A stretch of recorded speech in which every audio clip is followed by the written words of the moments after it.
This is my third reflection for my digital society class at the Miami Valley School.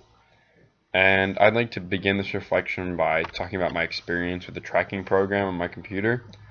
I've got it pulled up right now, and it has some pretty interesting information regarding my computer usage. For example, I spend a lot of time on the internet, but this app also just tracks like when you switch between pages, so it looks like a lot more data than it really is. Um, Here, I'll just go to my applications. Um, Here we go. In total today, I spent started at 5 o'clock to roughly 8 o'clock on Google Chrome. Not actively, but it was up the whole time. So that's like 3 hours where it says that I spent 85%, or no, 68% of the time that I've been on my computer has been looking at whatever I was looking at on Chrome. That's kind of a lot, looking back on it. Um, you know, Cutting down is kind of hard just because, I mean, just for me at home, I don't have a lot to do. So, I mean, it fills up a lot of the time. And for homework, most of my homework requires me to use my computer and like Google Docs and stuff. So I don't know. I kind of give myself a little pass for that, but also not that good. Second thing I want to talk about was the Apple FBI issue. Um, I am making this a little late, so I know that the FBI dropped the case with Apple, so they don't really need them because they've already found a way to unlock the iPhone without Apple. So at the end of the day, it didn't really matter. But I don't know. I trust the FBI to be able to keep that kind of software like secure, and not let it get out to the general public.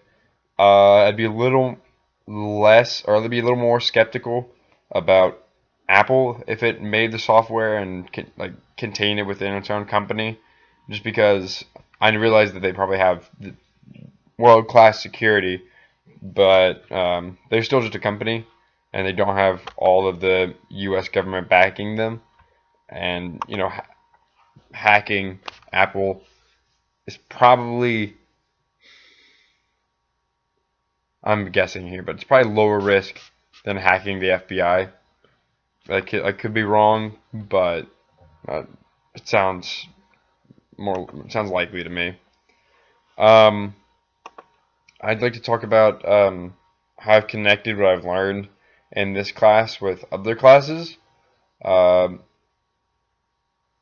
so far, we've talked a lot about privacy, and a prime example of not poor privacy, but lenient privacy is the MVS Buddhism YouTube account or Google account. There's not a lot of like tentative information on there, so we're not like losing a lot of stuff. But Mr. Squires will he just tells us the password, which isn't a bad thing. But now that we know the password, we could give it to anybody. Not that we're going to, because there's nothing of import on there. But there are people out there that just do that with other things like passwords for phones, or like combinations to garages or back doors, and that's a lot more dangerous than what Mr. Squires is doing. So, I'm not saying that he has bad security, but there are people out there that will just give out their personal information without any regard for what they are doing.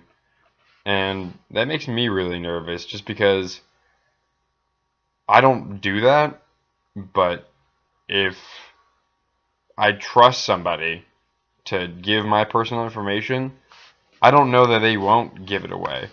And that's kind of scary just because you could let it slip like a tiny little detail, and if somebody remembers it and then it's an important thing, they could just completely blow through whatever you have and find whatever they want if they have the right information.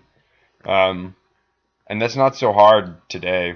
I mean, with what we discussed with the whole face thing, the whole facial tracking, like they just get your face and then they can get everything. I mean, that still is kind of blowing my mind. It's kind of strange to think about. Um, anyway, I've said everything that I wanted to say, so thank you for watching, and I hope you enjoyed.